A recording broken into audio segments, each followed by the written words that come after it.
안녕하십니까. 기업이전 사업팀 박지훈 팀장입니다. 하버드 100년 전통 말하기 수업은 54명의 하버드 교수와 동문들의 말하기 비법을 집약한 책으로 소통 전문가, 심리학자, 정치가, 협상가 등 다양한 직업을 가진 전문가들의 명강의를 집약하였고, 말하기에 모든 것이 담겨있다고 해도 과언이 아니라고 소개하고 있습니다. 류리나 작가는 중국의 베스트셀러 작가이며 커뮤니케이션 전문가로 행복서, 경솔하지 않게, 조급하지 않게, 거칠지 않게, 시간관리법, 자기 시간의 매니저가 되라 등을 집필하였습니다. 품격 있는 글을 쓰는 것을 소임으로 생각하는 저자는 하버드가 배출한 수많은 인재들에 주목했습니다.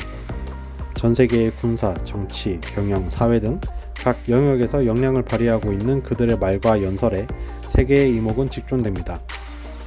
저자는 대중의 심리를 꿰뚫어 위안을 주고 힘을 부여하는 연설로 공감을 이끌어낼 뿐 아니라 반대 여론까지도 설득하는 말의 힘을 분석한 결과 말을 잘하는 그들이지만 결코 선천적으로 말하는 능력을 타고난 것은 아니라는 것을 책을 통해 알리고 있습니다.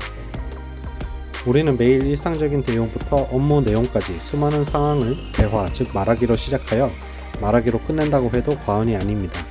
특히 영업 현장에서 고군분투하는 MC들의 경우 대부분의 대화가 고객에게 우리의 서비스 장점을 어필하고 설득하여 공사를 수주해야 하는 만큼 그 어떤 직종보다 말하기가 굉장히 중요하다고 볼 수 있습니다. 저 또한 수년을 영업 현장에 있었고 어떤 이야기로 고객을 현혹시킬 수 있을지에 대한 고민이 있었으며 하버드 100년 전통 말하기 수업 책을 읽으며 대화 기술의 기초를 다시금 탄탄히 해보고 싶었습니다. 이 책은 총 8파트의 수업으로 나뉘어져 있습니다. 첫 번째, 같은 말이라도 하는 사람에 따라 다르다. 두 번째, 3초 인사로 첫인상 바꾸기. 세 번째, 상대가 말하고 싶게 자극하라. 네 번째, 망설이지 말고 자신을 이야기하라. 다섯 번째, 설득하면 당신을 거절할 수 없다. 여섯 번째, 문제가 될 만한 화제를 피하라. 일곱 번째, 의견이 나뉠 때는 공통점을 찾아라. 마지막 여덟 번째, 말에 논리가 있어야 지지를 받는다입니다. 8가지 수업 중 특히 영업 현장에서 필요하다고 생각되는 파트는 3초 인사로 첫인상 바꾸기, 설득하면 당신을 거절할 수 없다, 말에 논리가 있어야 지지를 받는다 였습니다. 첫 번째, 3초 인사로 첫인상 바꾸기입니다. 영업 현장에서 대화하는 시간은 경험상 함께 현장을 둘러보는 시간을 제외하고 10분에서 15분 사이 정도 됩니다. MC들은 회사를 대표하는 사람들로 우리의 말과 행동으로 고객이 아직 경험해보지 못한 서비스의 품질에 대한 인식이 결정된다고 해도 과언이 아닐 것입니다.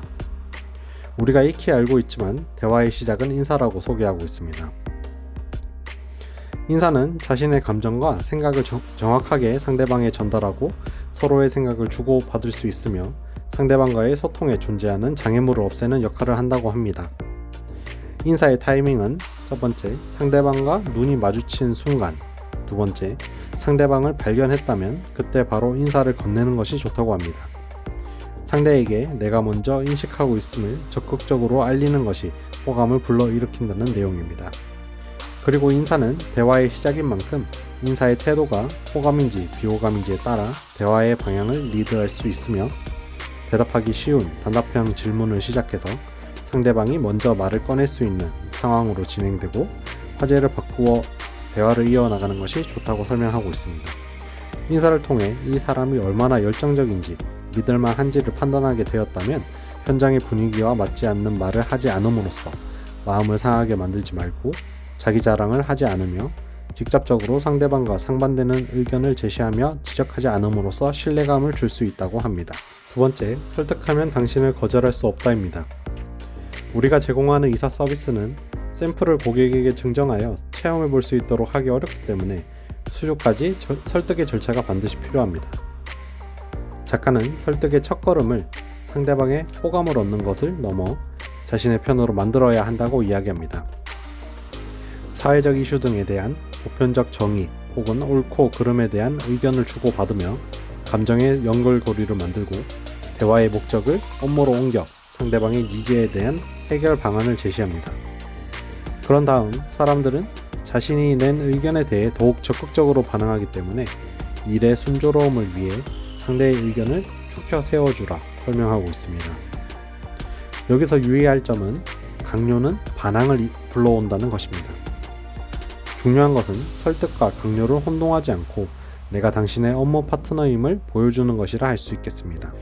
설득을 위한 대화에서는 수치적 증거, 전문가의 의견을 인용한다면 더욱 효과적이라고 설명합니다. MC들의 예로 들면 고객의 이전 대상 물품은 5톤 8대 물량이며 사전 포장 작업에 8명이 투입되어 4시간 소요되고 이전에 필요한 인원은 20명이며 09시부터 18시까지 진행됩니다. 정리 작업은 6명에 6시간 정도 소요될 것으로 보입니다. 이전 대상 물품 중 딥프리저는 내부에 드라이 아이스 등 보냉제를 채우고 겉면을 보양 포장하여 이전해 드릴 것이고 2003년에 순천향 의과대학 연구 결과에 따르면 상온에서 드라이 아이스를 넣고 밀봉한 아이스박스는 시간마다 1도씩 올라간다고 하니 보냉제는 5kg 정도 넣으면 되겠습니다. 이런 식으로 설명을 이끌어가는 것이 설득하기 좋을 것 같다는 것이죠. 마지막은 말에 논리가 있어야 지지를 받는다입니다. 책에서는 명확한 의견과 그에 따른 명확한 이유를 설명하라고 합니다. 그리고 그렇게 말하기 위해 삼각대본 말하기를 제시하고 있습니다. 삼각대본 말하기는 하고 싶은 말, 주요 내용, 이유와 근거 이 세 가지 요소가 삼각형의 꼭지점을 구성한다고 합니다. 삼각대본 말하기는 필요 없는 내용을 제외시켜 듣는 사람으로 하여금 계속 들어야 한다 라는 부담감에서 벗어나 여유롭게 받아들일 수 있게 한다고 설명하고 있습니다. 결국 쓸데없는 이야기로 논점을 흐리지 말고 의사결정에 필요한 얘기만 하라는 거겠죠. 이 책을 처음부터 끝까지 읽으면서 결국 말하기는 한편의 글을 쓰는 것과 다를 바 없다는 것을 새삼 깨닫게 되었습니다. 우리가 알고 있는 기승전결, 육합 원칙 등 상대에게 정보를 가감없이 전달하고 좋은 선택, 의사결정을 하게 하는 것은 단어의 선택도 중요하겠으나 그 대화 흐름의 뼈대, 방향성이 어디로 어떻게 흘러가는지가 더 중요하다는 것이겠죠. 마지막으로 하버드 대학 전문가들의 말하기 명언을 읽어보며 마무리하겠습니다.